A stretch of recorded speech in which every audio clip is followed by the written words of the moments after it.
Hey guys, are you wondering if this polisher is worth the money? Well, today I will give you my 2-year update and my recommendation. If you have ever spent a full day on polishing a vehicle and you're needing to do it every day back to back, then you know the importance of a quality machine. Be tempted to grab a cheaper tool just to find out how difficult it can be to achieve a desired finish on your vehicle or a customer vehicle. So cheaper polishers, they produce lower power usually, and they lead to stalling on these backing plates. When you're working on contour lines and such, any edges, you can typically find that the backing plate will slow down and will not continue to rotate. Now, it's not like the biggest issue because you're always getting that dual action at all times. That is, the second action is always forced, so you always get correction, but you like to see rotation still, so you're getting faster results. The lower, cheaper end polishers, they will vibrate a lot. On this machine, you'll be surprised to know that none of these issues are actually present. The vibration on this machine is very minimal. The power is there just like you would expect from a high quality corded machine, with stalling being a non-issue. This thing will just power right through contour lines. You will have no issue there. I have not come across any issues regarding stalling on this machine. It never makes me feel like it's cutting out. It never makes me feel like I'm losing power. It has been just simply a delight to use on a regular basis. I never reach for my corded polishers anymore. I have my Grits Garage polisher on standby, and I never have to reach for it. I never feel like it. A 15mm DA is, in my opinion, the best balance for paint correction speed and the ability to finish down on paint for that high gloss. Okay, so you want to be able to accomplish both with one machine. If you're looking for efficiency, you don't want to carry around a bunch of machines when you're doing a really big job. You don't want that hassle. So if you can go with one machine to get it all done, this is going to be that go-to machine. I enjoy a minimalist, simple approach, and so you can get dozens of vehicles done with this machine alone with professional results. So after all the pros that I have to talk about this machine, okay, you're going to be wondering what are the negatives, and obviously the first thing is going to be the cost. The cost sucks, but they say you get what you pay for, right? It's not the most expensive machine.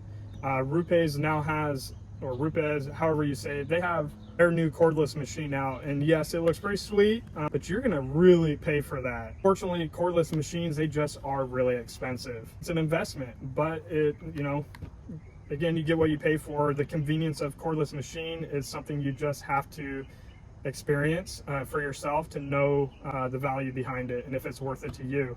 In my opinion, when you're working on them all the time, nothing is more satisfying than having a cordless machine. And that cost, as you know, once you start making a lot of money, or if you already are making a lot of money, that should not be an issue for you. When you're charging about $100 an hour to polish vehicles, it's worth it to invest in a machine that you're really comfortable using.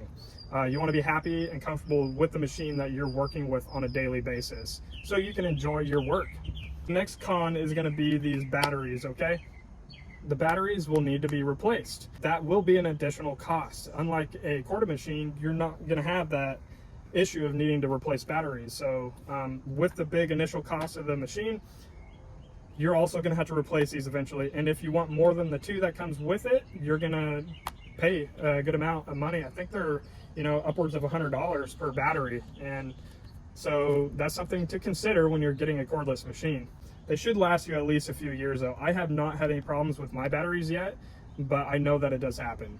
So the next con, I would say, would be the weight of the machine. The weight of this machine, I'm not gonna pretend like it's not heavy. This thing is a pretty solid heavy machine. Definitely compared to like your Grits Garage G9 and G15, you know, those machines are really nimble to work with and pretty light, especially when you're working over. But with this machine, you won't really notice it when you're working on the sides of vehicles, the weight of it, but when you're over vehicles like this, okay, that's where you're going to notice the taxing on your forearms and your wrists. Over time, you will get strong enough and it won't be really a problem that you notice because you just get used to it. But if this is something you're only pulling out as a DIY enthusiast, you know, you like to do your car polishing every 6 to 12 months, then you will notice the weight of this machine. The speed dial, I noticed after 2 years, It still clicks over good. You have a satisfying click on it, you can hear. However, I noticed here recently actually that I'm having power cutting out on it. I don't know exactly what's going on there, but the power is cutting out, and it's really when I go to the higher speed settings, that's when I'm noticing it's almost like a short in the switch that just keeps cutting out, which can be pretty annoying. However, Milwaukee is really good on their warranties. So if you Google search a Milwaukee repair facility or a warranty facility, if you go like to their website, you can Google search facilities near you. All you gotta do is take your machine to them and ask them how long it would take to have this thing checked out. They'll ship it out for you, get it back to you hopefully soon. When I went there to have this one warranty, they said it would take me a few months. I'm not in a huge rush because it's still working, but I do plan on taking it there. So you want to make sure you have a backup on standby when you do that. So overall, what do I think? Well, the experience with this machine, as you can tell, has been a really good experience for me. It's an efficiency game changer and a very pleasant experience, making me a bunch of money as a business owner, or you're doing this on your own, whether it's a side hustle, part-time business, or full-time. You know how much money you can make with a machine like this. I enjoy working when I'm using this machine. So that's pretty valuable in my opinion when you enjoy the job that you're doing.